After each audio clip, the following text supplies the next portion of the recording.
Well, hello, church. It's Wednesday, April the 8th, 2020, and we are still in our quarantine. Carol and I are doing fine. Hope you're doing fine as well.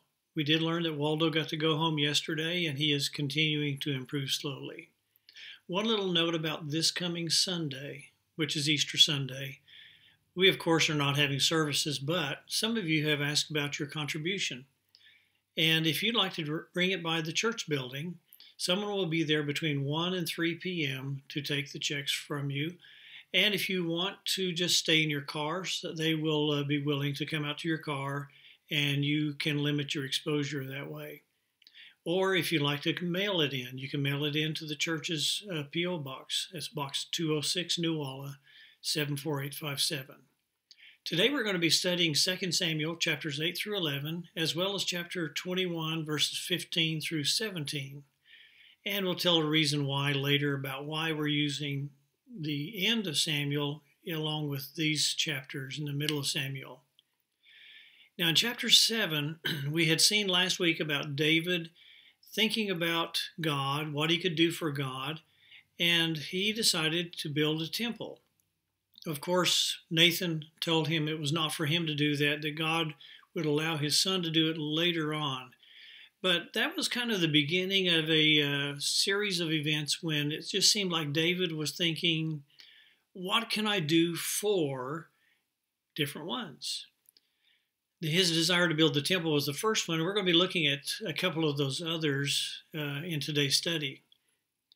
Now in chapter 8, they're going to tell about some of David's battles. And after his victory over the king of Zobah, we're going to read that David had captured 1,700 horsemen and 20,000 foot soldiers. And David hamstrung all of the horses except for enough to pull 100 chariots. Now, when David did this, he was obeying a command from God from back in Deuteronomy chapter 17, verse 16. Because God had told them, even at that point during the days of Moses, that one day they would have a king. And God gave some instructions about that king, and he said, among other things, he must not acquire many horses for himself. God did not want the people trusting in the might of their army. He wanted them to trust in his might. He also said that they are not to multiply unto themselves wives. Now, David did obey this command about hamstringing the horses to make sure he didn't multiply horses. And he came a little bit close to multiplying wives, but we do know for certain that his son Solomon multiplied wives and horses. He had 700 wives, 300 concubines, and in 1 Kings chapter 4, we're told that he had 40,000 stalls for his horses for the chariots. But David did obey God's commands about the horses. He showed his awareness of God's part in his victories, because during his victories and after them, he dedicated the gold and the silver to God. He gave the very best part of what they received in battle back to God. Now, after subduing his enemies and gaining a time of peace, David obviously doesn't want to be idle, so he searches for something else that he can do. In chapter 9, he remembers his promise of his covenant with Jonathan, and he wants to know if there's anyone left in Jonathan's house that he can show kindness to. He asked around, and one Ziba, who was a former servant of Saul, the king, said that there is a son of Jonathan. His name is Mephibosheth, but he is lame in both feet. David sends for Mephibosheth, and Mephibosheth falls down and prostrates himself before the king. He is perhaps fearing for his life, because at this point, David might be seeking to consolidate his power by eliminating any others who might have a claim or try to lay a claim to the throne. But that's not the case. David is very sincere here in his desire to honor his agreement with Jonathan, that they would watch after each other's offspring forever and ever. So David invites Mephibosheth to stay and live with him, to eat from his table, and in doing this, David is actually fulfilling a command that Jesus gave us in Luke chapter 14. In chapter 14, verses 12 through 14, Jesus said, "When you give a dinner or a banquet, do not invite your friends or your brothers or your relatives or rich neighbors, lest they also invite you in return and you be repaid. But when you give a feast, invite the poor, the crippled, the lame, the blind, and you will be blessed because they cannot repay you, for you will be repaid at the resurrection of the just." So David does this, and Mephibosheth's servant is now Ziba, and he and his sons are going to work the land for Mephibosheth, and Mephibosheth will get all the profit while he's still staying in David's house, eating from David's table. In chapter 10 of 2 Samuel, the king of the Ammonites died, and David sent an envoy to convey his sympathy and support to the king's son. The new king is named Hanun, and we're told that David said that Hanun's father had always dealt honorably with him, and he had always dealt honorably with Hanun's father. So he wanted to continue that relationship between them, and he sends the envoys with notes of sympathy. However, some of Hanun's counselors, some of his princes, were not trustful of David, and they convinced Hanun that David had sent them in to spy out the land so that he could come in and conquer it. Believing the worst about David, Hanun mistreated his envoy. He cut off half of their beards. He cut off half of their clothing and sent them back in disgrace. David was incensed, much like he had been before when Nabal had answered roughly when David asked for a favor. However, in this case, there's no one to turn back David in his anger, so he sends his army to fight against the Ammonites. And Hanun gathers his army together. He also hires the Arameans to fight with him. Going into battle are Joab and his brother Abishai. Joab sets himself to battle against half of them. The other half, Abishai will fight against. And they had an agreement if one of them got into more trouble, the other one would help them. But both of them routed both armies. The Arameans were kind of stinging from this defeat, having been hired to help the Ammonites, and they regrouped. Now, they had assembled an army of 33,000 to begin with, but this army is much larger. And David's army fights against them and routs them and kills about 40,000 of their soldiers. Ultimately, the Arameans decide the Ammonites are not worth helping anymore. And so they're afraid of David, and from that time they would not hire themselves out to fight against David. In chapter 11, we read that David is at home in Jerusalem, and we're told that this is the time when kings went to war. He goes up to his rooftop, he's walking about in the afternoon, and he sees a woman on another rooftop bathing. He inquires about her. She is Bathsheba, the one wife of Uriah the Hittite. And Uriah was one of David's mighty men. Now, the reason David's home during the time when kings go to war is explained in chapter 21. It seems like portions of chapter 21 are just kind of like an afterthought where the writer said, oh yeah, there are some things that happened here and I need to tell about them, but they're not told in a chronological fashion. But he tells of a time when David had gone to war, and this was against the Philistines, and one of the descendants of Goliath had a brand new sword. And it was his intention to use that sword to kill David. During the battle, David grew weary and became an easy target. But Abishai came to his rescue and killed the descendant of the giant. And David's men met with him later, and they said, you are not going to battle with us anymore. So David stayed home. They said it would be better if 1,000 of us died rather than you die and quench the lamp of Israel. So David's at home, and he calls for Bathsheba after he sees her, and they go to bed together.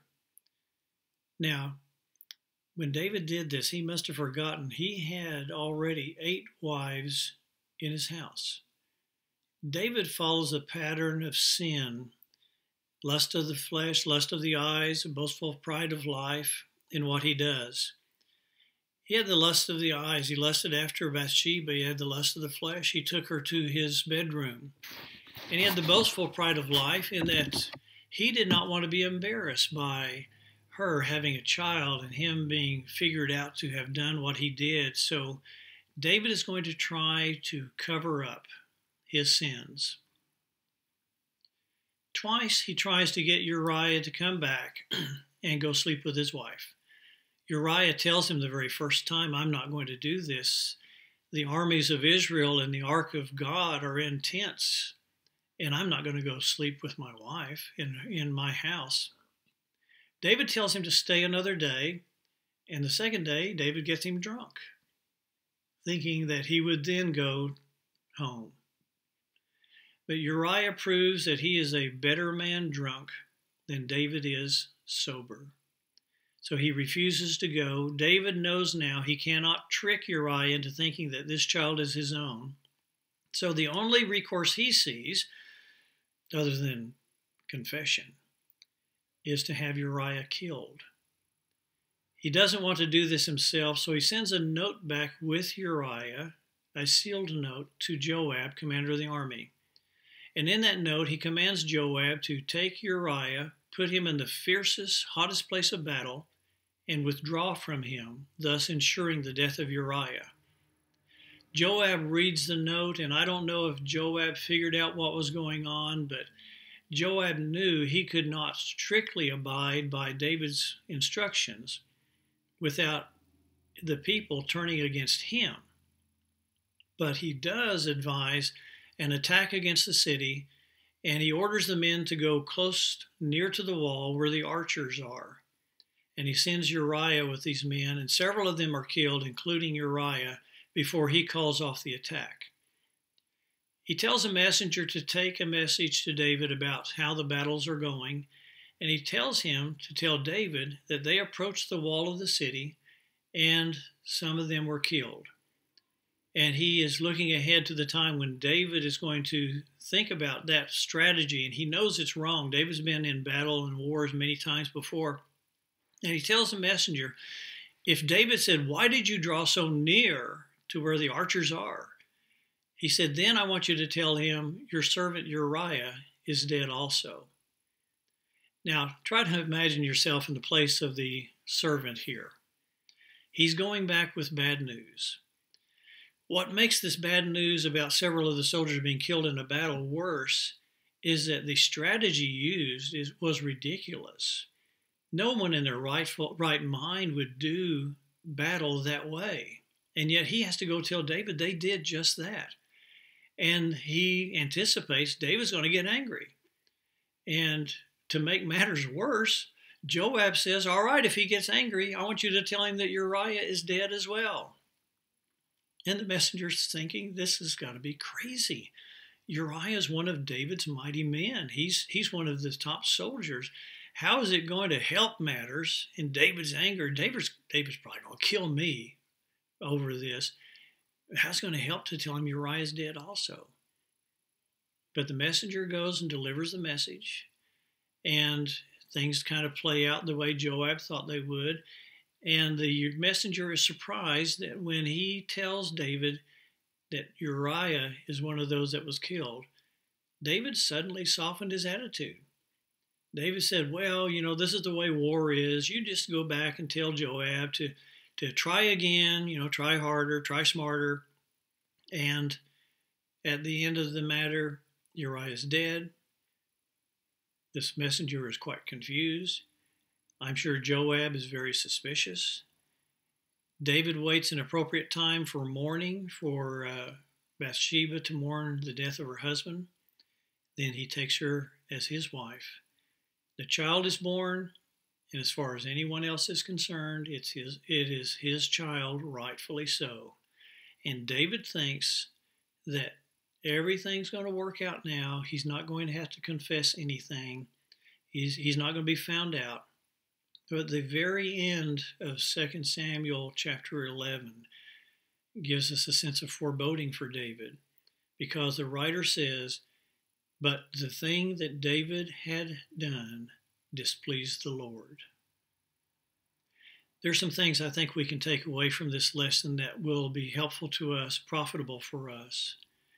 And one of those points is, think about, what can I do now?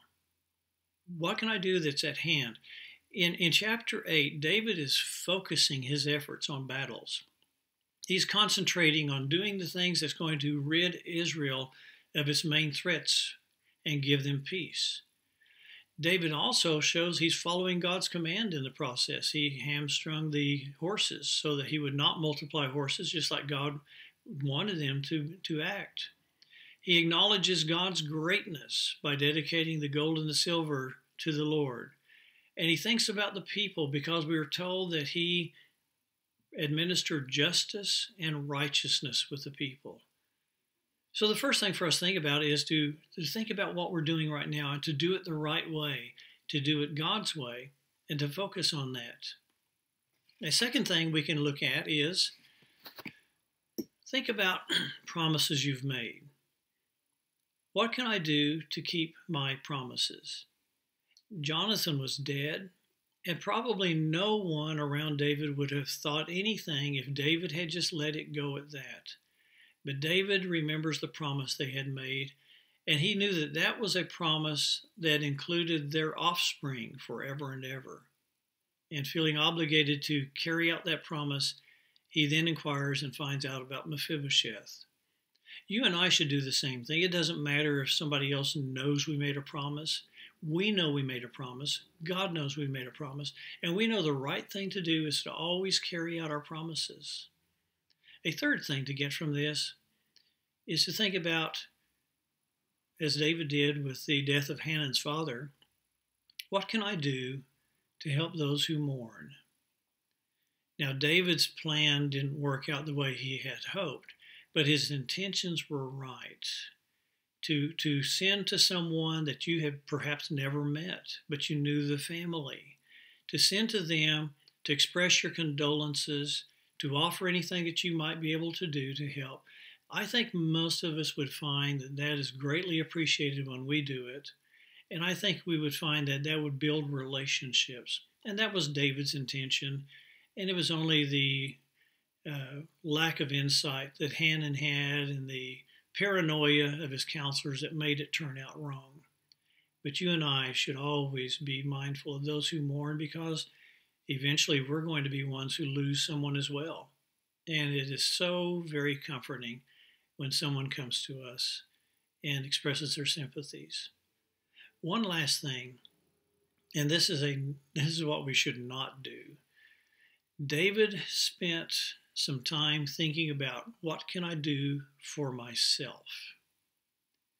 He's not going out to battle. The men have already told him, you're getting too old for this.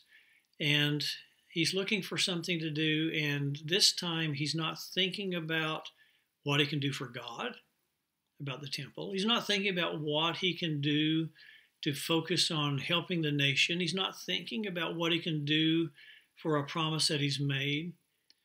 He's not thinking about someone else's misfortune. He's thinking about himself.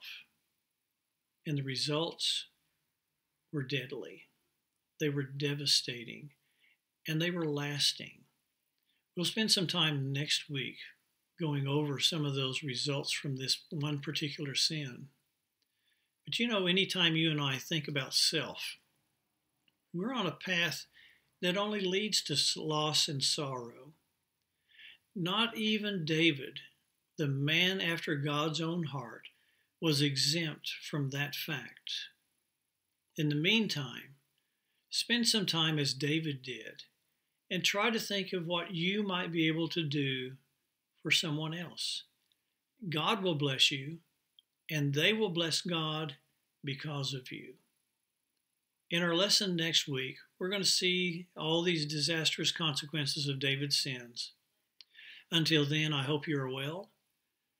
Be well, have faith, be patient, and be fruitful in the work of the Lord. And we will see you as soon as the Lord enables us to. God bless you.